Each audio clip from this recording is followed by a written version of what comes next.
everybody, this is Matthew Poes of Poes Acoustics, and on this video I'm going to tell you why you shouldn't buy a soundbar, or maybe you should.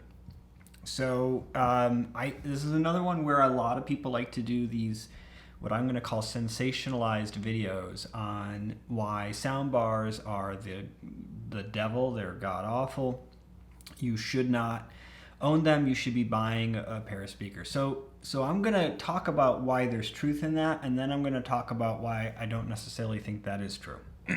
So let's start with why you should upgrade the speakers in a TV, period, because that will help us to understand the pros and cons of the different ways to do this. In a typical room with typical room acoustics, typical living rooms are not all that well treated. If you've got carpet, you're in a better position. If you have hardwood floors, which are very trendy right now, or tile floors if you live in the South, like here in Florida, which are very popular, you're going to be in a position where the room acoustics are not ideal. And when you have a high RT60 timer, a lot of reflections in the room that are garbling up the sound, then what's going to happen is that the sound quality that you're going to get from something like a TV, with its very limited bandwidth, its limited output, it's a little bit higher than ideal distortion, and very poor directivity, is going to be very poor speech intelligibility. And so many of you face this. You put your TV on the wall, speakers are firing at the wall or down at the ground, and you turn the volume way up, and not only is the thing overloading and sounding garbagey, you can't understand what they're saying. Well, this is all known acoustic phenomena, and so simply upgrading to a wider bandwidth, higher output speaker that is directing sound towards you makes a substantial difference in improving speech intelligibility, and it makes watching the news, sports, TV shows, whatever, all more enjoyable. So that's why you should upgrade, and really I think everybody should have something, because there's the speakers that are included in TVs are not even passable. I mean, even the best TVs are not great. I have the Sony, it's the 80K, I think, or I don't remember which is which anymore, but it's the year-old 80 series OLED 77-inch. And that one, I believe the screen itself is some of the sound, and then there's some bass speakers in it as well. So it's directing sound at me, but the sound still sucked. And so upgrading it obviously was important and worth it. Okay, so why should you not buy a soundbar? Well, the argument against a soundbar would be this. Even if what you're trying to do is what I've just described, there is something to be said for the fact that two speakers on the side of the TV will give you better stereo separation. You're going to get a pretty good center image just from the natural center image that you can get from placing two speakers like that. And you may actually get more output and better sound quality, especially if you pair it with a small subwoofer, than you would from a typical soundbar. Okay, so it's true that would be the case. The thing is, a lot of soundbars range in price somewhere between, let's say, $50 for like the total garbage stuff you can buy, up to maybe $1,500 for some of the fancier stuff. I suppose there's some really high-end lifestyle type products that are like $2,500, $3,000. You have to balance what you're getting with those side speakers with what you're getting for the soundbar. So comparing that $50 soundbar to a $1,500 system where you've got a, let's say, $500 receiver connected to $700 or $800 worth of speakers, wire, and then a subwoofer, it kind of makes up the balance. I mean, you're not talking about something completely different. Obviously that sounds better. It should sound better. Would that $1,500, $2,000 system though sound better than an equivalent, really kind of more lifestyle-oriented soundbar? And would it be as easy to use? And that's I think actually an important question to ask yourself. So yes, those two speakers probably are going to be able to provide better sound than the cheaper soundbars. Yes, they're probably going to play louder yet, but a lot of the lifestyle products that are on the market now in a similar price point will actually provide, I think in many ways, as good or better sound and are way easier to use. They also look better. I mean, a lot of people just don't want two speakers sitting on the side of their TV like that. And so some of these lifestyle soundbars are actually quite attractive. Sonos is, like, in many cases considered the bane of the existence of integrators, because of course we would much prefer in the industry to be selling people on more expensive, better products. We also know that Sonos is passable but not great. In other words, the sound quality could be a lot better than it is. But when you look at the price point of some of their products, where the soundbars are $1,000 or less, and you compare it directly to what you could get with, fully installed integrated things, I mean, for the same price, you can't equal it. And that's one of the problems. So then you have to say, well, if somebody's price is, let's say, $1,000, how should they spend their money? I think it's a hard sell to say, well, you'd be better off with a couple of in-ceiling speakers or a couple of in-wall speakers or something mounted next to the TV on either side. So, the first part of the premise is, should you be upgrading? And the answer is yes. The second part of the premise here is, should you be upgrading to a soundbar or something else? And I think in this case, it's going to be a performance, price, aesthetics type decision. And you have to look at all of these and weigh them.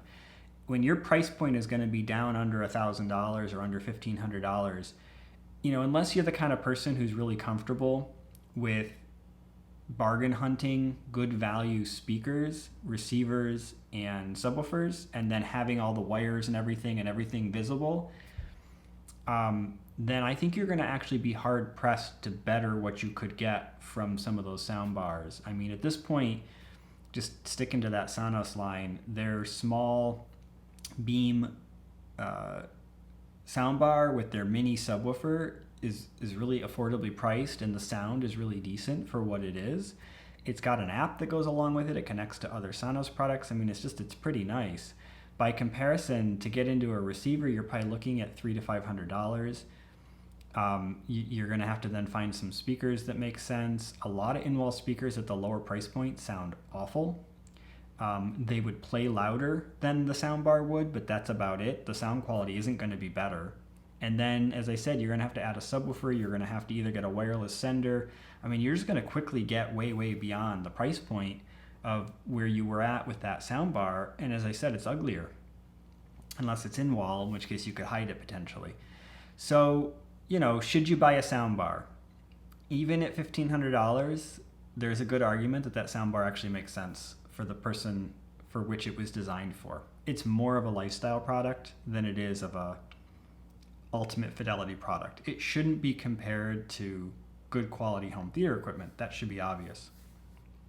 Now, if you're somebody who says, well, I want to experience Dolby Atmos, I really want an immersive surround experience, should I get a soundbar or something better? And you've got the budget and you've got the willingness to either do an in-wall system that's of decent quality or a box speaker system where you can see the speakers, then yeah, you should be doing the box speakers or the in-walls. There is no such thing as a Dolby Atmos soundbar. They sell them. They don't work. I reviewed, at this point, maybe 10 manufactured over the last 3 or 4 years. They all either are utilizing a virtualization circuit to create the perception of height, or they're utilizing upward firing speakers, neither of which works in a very convincing way. And in my opinion, neither of which is any better than what you could achieve with a basic 5.1 system. DTS, for instance, makes their own virtual system that works as convincingly as that. And you could get a receiver that has all these DSPs built into it, and then you can just stick to a kind of standard system. But, if you're wanting better fidelity and your budget is higher, you should do in-wall speakers, and you should do a subwoofer, and you should do some ceiling speakers for the overheads, and that'll give you a real Atmos experience. And you will have spent a lot more money than those soundbars. If that price point for you, though, is where those soundbars are at, and that's like a lot to you, that's your limit, you can't really equal or better it with other, like I said, box speakers and receivers in every way. You might be able to get better sound, but you're probably going to compromise on the looks, and you're probably going to compromise on the usability.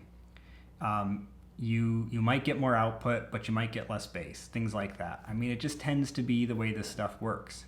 And so I've said in other videos, and I've mentioned this on Audioholics and other places, I don't really have a problem with lifestyle products. I don't have a problem with soundbars.